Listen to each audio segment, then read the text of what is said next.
नमस्कार, वंदे मातरम। मैं हूं श्यामगिरी। आप देख रहे हैं हमारा चैनल मुद्दा भारत का। मुद्दा भारत का यानी मुद्दा आपका। मुद्दा इस समय चल रहा है लोकसभा चुनाव का। या लोकसभा चुनाव की बात करूं तो आज दूसरे चरण का चुनाव है। पूरे देश में जो है चुनाव चल रहा है और एक खुशी की बात यह है कि दोपहर को 2 बजे तक जो मैं वीडियो बना रहा हूं तब तक जो है बड़ी संख्या में लोग आज जो है बूथ तक निकले थे और वोटिंग कर रहे थे। एक खुशी की बात है, एक जागरूकता की बात है ये। और लोगों का चाहिए भी कि जो है घर से बाहर निकले, कम जो हमारा अधिकार है वो करने का हमें जो मौका मिला है उसको गंवाना नहीं चाहिए और हक से वोट करना चाहिए और हक से जो है जो उम्मीदवार चुन के आते हैं उनसे काम भी करवाना चाहिए। तभी देश की प्रगति होगी और देश आगे बढ़ेगा और देश विकसित होगा। हम घर बैठेंगे तो कुछ नहीं होगा। अब खाली चिल्लाएंगे कि का प्रतिनिधि काम नहीं कर रहे हैं, प्रतिनिधि सुन नहीं रहे हैं। जब आप वोट नहीं दोगे, आपके पसंदीदा जो प्रतिनिधि आप चुन के नहीं आएंगे तो आपका काम कैसे होगा। तो किसी भी देश के विकास के लिए वोटिंग होना बहुत ज़रूरी है और निष्पक्ष वोट होना और भी ज़रूरी है। तो आगे बढ़ते हैं। फ्रेंड्स, आज एक खबर मैंने सुबह सुबह पढ़ा एनबीटी में, जो काफ़ी चौंकाने वाला था कि लोग बोलते हैं कि पवार साहब जो है प्रधानमंत्री बनने का ख्वाब देख रहे हैं और वो बन नहीं पा रहे हैं। इसके लिए काफ़ी तिलमिलाए हैं और उनका राजकीय जो देखा जाए तो कैरियर जो है एक तरह से एकदम ऊपर ग्राफ जाकर फिर एकदम अचानक नीचे गिर गया है। तो आखिर में ये सब क्या है? प्रफुल्ल पटेल जी का एक लेख आया हुआ है यहाँ पर। उन्होंने बाकायदा जिक्र किया है कि 1996 में शरद पवार जी जब कांग्रेस में थे तो उस समय वो प्रधानमंत्री बन सकते थे और उन्होंने एक सुनहरा मौका जो है खो दिया। आखिर में एक चाणक्य नीति रखने वाले पवार साहब ने ऐसा मौका क्यों खो दिया?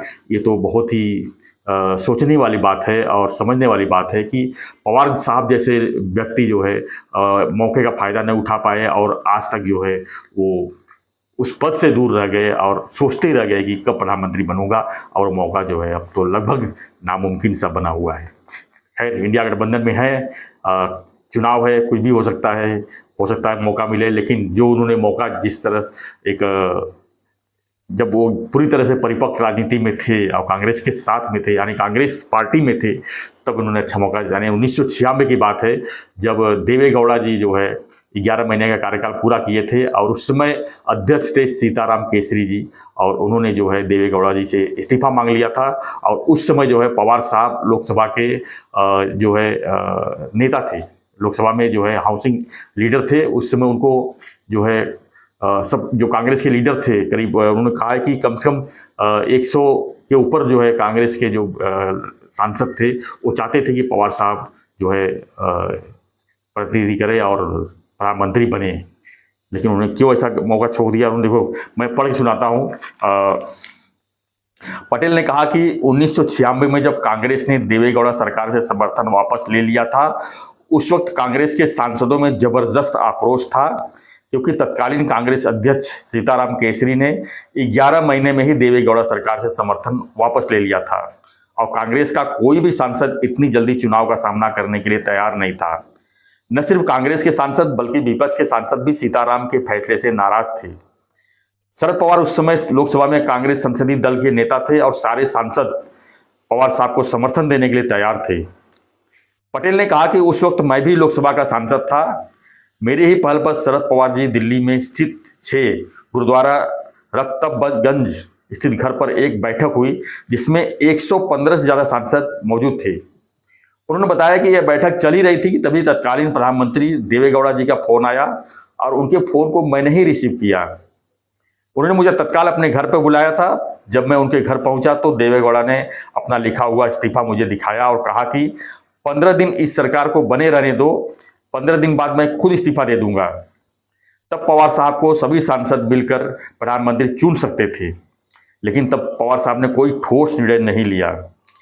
प्रफुल्ल पटेल ने कहा कि पता नहीं शरद पवार जी को इस घटना को लेकर कोई क्षोभ है या नहीं, लेकिन मेरे और पवार साहब के प्रति निष्ठा रखने वाले हर कार्यकर्ता के मन में आज भी इस बात का दुख है कि हमारा नेता प्रधानमंत्री नहीं बन पाया है।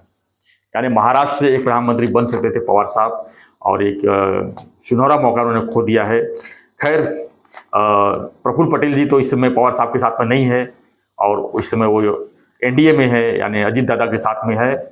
और उन्होंने अभी क्यों कहा है, क्योंकि अभी लोकसभा चुनाव भी है और महाराष्ट्र में जो है पवार साहब का एक अलग रास्ता है और प्रफुल्ल पटेल जी का एक अलग रास्ता है, यानी दोनों एक दूसरे के विरोध में हैं। और उन्होंने इस तरह का जो वक्तव्य दिया है, इसके पीछे राजनीतिक मंशा क्या है ये तो पता नहीं है, लेकिन प्रफुल्ल पटेल जी एक सीनियर जो है नेता हैं और एनसीपी के कद्दावर नेता माने जाते हैं। और उनका कहना ये जो है कहीं ना कहीं 100% सही मानना पड़ेगा, क्योंकि उस समय वो भी लोकसभा के सांसद थे और पवार साहब के काफ़ी करीबी अभी तक बने हुए थे। खैर 1 साल पहले जब अजीत दादा टूटे तो उनके साथ में वो अलग हो गए हैं, लेकिन उनकी जो उनसे जुड़ी हुई जो चीज़ें हैं, अब जो है प्रफुल्ल पटेल जी जो है जो बता नहीं सकते थे अब बता रहे हैं, तो लोगों को पता चल रहा है। लेकिन पवार साहब के बारे में मैं यही कहूँगा कि उसके बाद उन्होंने गोल्डन पीरियड तो खो दिया, लेकिन उसके बाद उन्होंने कांग्रेस पार्टी को भी खो दिया। उसके बाद जो है सोनिया जी की वापसी हुई, 1999 चुनाव थे। खैर उस समय कांग्रेस जो है पार्टी जो है हार चुकी थी और अटल बिहारी वाजपेयी जी की सरकार आई थी 1999 में। उसके बाद 3 बार जो है वाजपेयी जी की सरकार जो है 13 दिन 13 महीने, उसके बाद 4.5 साल चली थी। खैर वो अलग बात है। पवार साहब का उसमें गैप बढ़ता गया और उन्होंने आखिरकार जो है 1999 में सोनिया जी विदेशी हैं कहकर जो है उन्होंने कांग्रेस पार्टी से नाता तोड़ लिया और फिर जो है महाराष्ट्र की सत्ता में वो आ गए एकदम पूरी तरह से, जहां पर 4 बार मुख्यमंत्री रहे। और सत्ता में आने के बाद जो है उन्होंने फिर से कांग्रेस का ही सहारा लिया और कांग्रेस सहारे उन्होंने 1999 से लेकर 2014 तक, जब तक कि मोदी जी नहीं आ गए तब तक जो है महाराष्ट्र सत्ता उन्होंने संभाले रखा।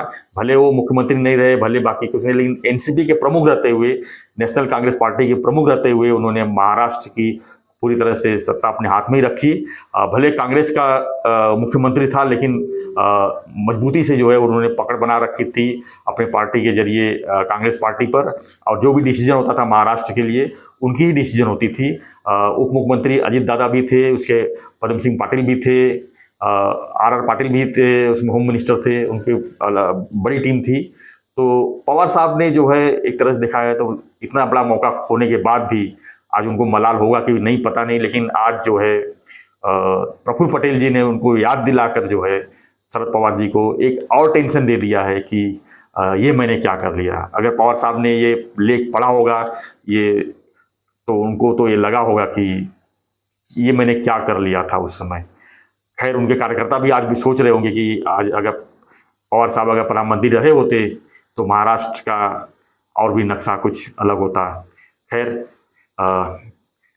ये तकदीर की बात होती है, मुख्यमंत्री हो चाहे प्रधानमंत्री हो, ये सोचने से नहीं होता है। अगर आपके हाथ की लकीर में अगर लिखा रहेगा तो जरूर मिलती है, क्योंकि जिस तरह से आज के दौर में जो मुख्यमंत्री बनते हैं या प्रधानमंत्री जी तो मोदी जी हैं, लेकिन मुख्यमंत्री का जिस तरह चुनाव होता है चौंकाने वाला ही निर्णय होता है, कब किसकी लॉटरी लग जाए पता नहीं। खैर पवार साहब हैं, उनकी नीति अलग है, उनकी उस जो सोचते हैं उसके विपरीत काम करते हैं और जो करते हैं वो कभी सोचते नहीं है, ऐसा उनके बारे में कहा जाता है। तो आज का विषय यही था।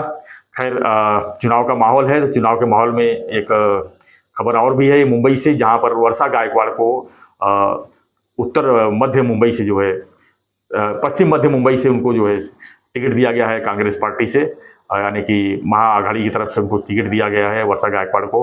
खैर वर्षा गायकवाड़ के जो पिताजी एकनाथ गायकवाड़ जी थे वो दक्षिण मध्य मुंबई से बिलोंग करते थे। अगर उनको वहाँ से टिकट मिलता था तो उनको आसानी होती थी, लेकिन उनको फिलहाल टिकट दिया है पूनम महाजन वाला सीट दिया गया है जिसमें बांद्रा वगैरह है। लेकिन उनके लिए मुश्किल घड़ी ये है कि वहाँ पर जो बाबा सिद्दीकी थे, जो कांग्रेस से एनसीपी के कद्दावर नेता थे, उनकी काफ़ी पकड़ थी, वो इस समय अजीत दादा में की गुट में चले गए हैं। तो ऐसे में वर्षा गायकवाड़ के लिए भी ये आसान सीट नहीं है। लेकिन वर्षा गायकवाड़ के लिए प्लस पॉइंट ये है कि वो इस समय अध्यक्ष हैं मुंबई की और उनके समर्थक जो है काफ़ी उनकी मदद कर सकते हैं। खैर उनके लाइन में तो और भी लोग थे, नसीम खान भी थे और भी कई नेता थे, लेकिन वर्षा गायकवाड़ को टिकट मिला है, उसके लिए उनको बधाई। तो आज का 2 विषय था, जो 2 विषय आपको हम आपके सामने शेयर करना चाहते थे। तो किया एक तो पवार साहब का था, जो कि 1996 में वो प्रधानमंत्री बनना चाहते थे और वो बन नहीं पाए, और उनका कहानी अब धीरे धीरे दैन की तरफ जा रहा है। खैर अभी चुनाव के समय है, उनका पूरा फोकस बारामती पर है। सुप्रिया सुले को उनको किसी भी हालत में जिताना है, सुप्रिया सुले का करियर बनाना है, सुप्रिया सुले को उन्हें बड़े लेवल पर ले जाना है, यानी कि महाराष्ट्र की राजनीति में अगर देखा जाए तो उनको मुख्यमंत्री बनाना है। मेरे ख्याल से केंद्र में नहीं भेजने का उनका एक ही जरिया है कि महाराष्ट्र में अगर रहती है सुप्रिया सुले तो उनको जो है मुख्यमंत्री बनाया जा सकता है। खैर ये राजनीति है, राजनीति में कौन किसी तरफ क्या हो जाएगा पता नहीं। खासकर महाराष्ट्र की राजनीति की बात करें तो यहाँ पर उलट फेर देखने के लिए काफ़ी मिलता है। हम किसको वोट देते हैं, प्रतिनिधि किस तरफ जाएगा, कुछ पता नहीं, क्योंकि 2019 में इसी तरह का कुछ हुआ था। भाजपा और शिवसेना को लोगों ने वोट दिया था और जो है बाद में मामला कुछ और ही हुआ था। उसके बाद भी सत्तांतर हुआ, क्या क्या हुआ आप देख सकते हैं कि खैर जो तो ठीक है, जिसकी लाठी उसकी भैंस, जिसकी सरकार बनती है उसकी तरफ सभी लोग भागते हैं। सब चाहते हैं कि मैं सत्ता में रहूं, तो वही प्रक्रिया यहाँ पर चल रहा है। सत्ता के चुनाव के बाद जो है काफ़ी कुछ देखने को मिल सकता है, चाहे लोकसभा चुनाव हो चाहे विधानसभा चुनाव हो। हम तो हमारा काम है वोट देने का, लोगों का वो काम है वोट देने का, लेकिन जो प्रतिनिधि चुनते हैं उनके ऊपर जवाबदारी लेनी चाहिए कि हमने किसके लिए किस लिए वोट लिया है और हम किस तरफ जा रहे हैं। राजनीति है, राजनीति फायदे के लिए जो है लोग जो जनप्रतिनिधि चुन के आते हैं, लोक प्रतिनिधि चुन के आते हैं अपने फायदे के लिए, अपने इलाके के प्रगति के लिए सत्ता की तरफ ही भागते हैं। तो आपका आज का हमारा विश्लेषण कैसा रहा हमें कमेंट बॉक्स जरूर लिखिए, क्योंकि आप लोग जब कुछ लिखते हैं तो हमारा हौसला और बढ़ता है और हम अलग अलग विषयों पर फिर आपसे बिंदास जो है बात करने के लिए आपके सामने आते हैं। तो ऐसी आपके जो प्रतिक्रिया के लिए हम जो है हमेशा तत्पर रहते हैं। तो बने रहिए हमारे साथ। हमारा जो चैनल है उसको अगर